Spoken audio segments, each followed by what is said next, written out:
Nazi আমলে যে হিটলারের যে ছিল আপনার ইহুদি হত্যা যে যার প্রোগ্রাম ছিল, এই হলোকাস্টকে পুঁজি করে আজ পর্যন্ত ইসরায়েল কিন্তু তাদের ঝান্ডা উড়িয়ে চলেছে। একটা কিছু যদি ইসরায়েলের বিরুদ্ধে বলেন, সেই মুহূর্তে আপনার ওয়েস্টার্ন মিডিয়া হলোকাস্টের ছবি দেখানো শুরু করে। এইভাবে মেরেছিল, ওইভাবে মেরেছিল, নেভার এগেইন। এই যে একটা জিনিস তারা প্রতিষ্ঠা করে ফেলেছে, এটার দ্বারা তারা যে কি মাইলেজ নিচ্ছে তার কোনো তুলনা নাই। সব ব্যাপারেই তারা কিছু বলার উপায় নাই, আপনি হলোকাস্ট এসে যায়। তো আমাদের তো ন্যারেটিভ নিশ্চয়ই তৈরি করতে হবে, কিন্তু ডক্টর জাহিদুর রহমান যে কথা বলেছে, স্মৃতি এবং নানা রকম আপনার নাটক, নভেল, গান, প্রদর্শনী, তারা কিন্তু ব্যাপারটা হলো কি, আমরা বাঙালিরা কিন্তু খুবই আপনার স্মরণ শক্তি ভুলে যাই খুব তাড়াতাড়ি। তো ভুলে তো যেতেই পারি আমরা, আমি যেটা দেখি। সুতরাং এটাকে নব উদ্যমে আপনার সবসময় চালু রাখতে হবে।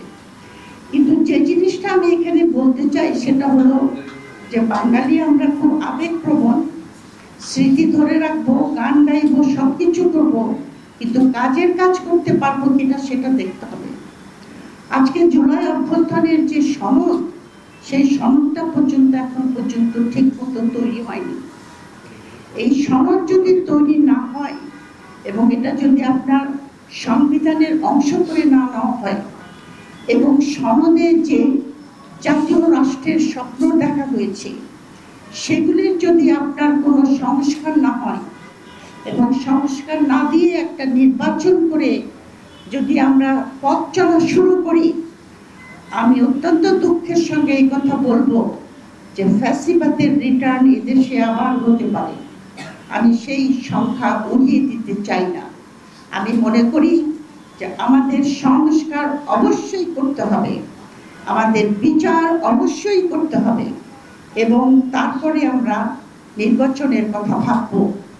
যে সমস্ত মায়েরা, স্ত্রীরা এখানে দাঁড়িয়ে তাদের অশ্রু ঝরিয়েছে, আমরা যদি জুলাই অভ্যুত্থানের আশা আকাঙ্ক্ষাকে মাটিতে মিলিয়ে দেই, আপনি ওদের কাছে কি জবাব দিবেন?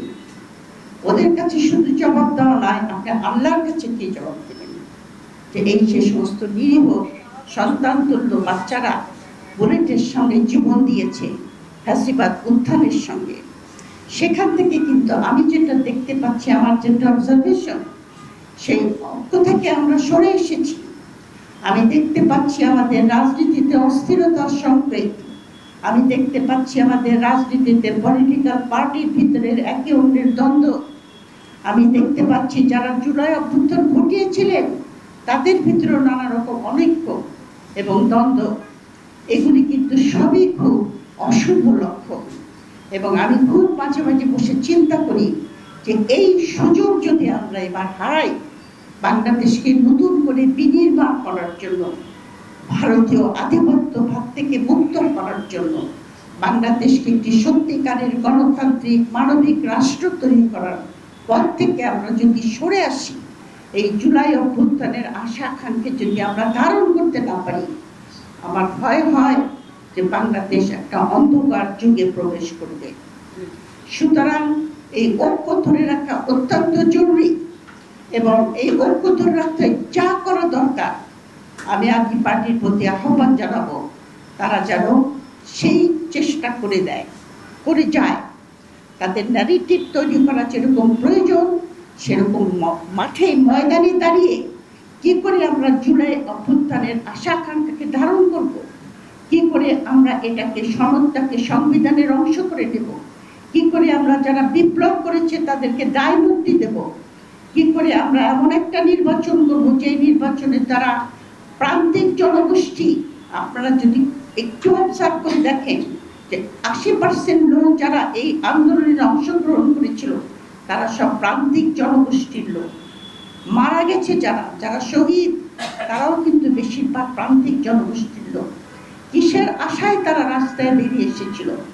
বাংলাদেশের যে এলিট স্ট্রাকচার আছে, স্বাধীনতার পর থেকে যে এলিট স্ট্রাকচার বাংলাদেশকে শুষে খাচ্ছে, তার মধ্যে আপনার পলিটিক্যাল পার্টি আছে, আর্মি আছে, আছে এবং তথাকথিত সুশীল সমাজ আছে, যারা আমাদের দেশের সম্পদের ৮০% রিসোর্স তারা নিজেদের কাছে ব্যবহার করে এসেছে এবং এখনো করছে।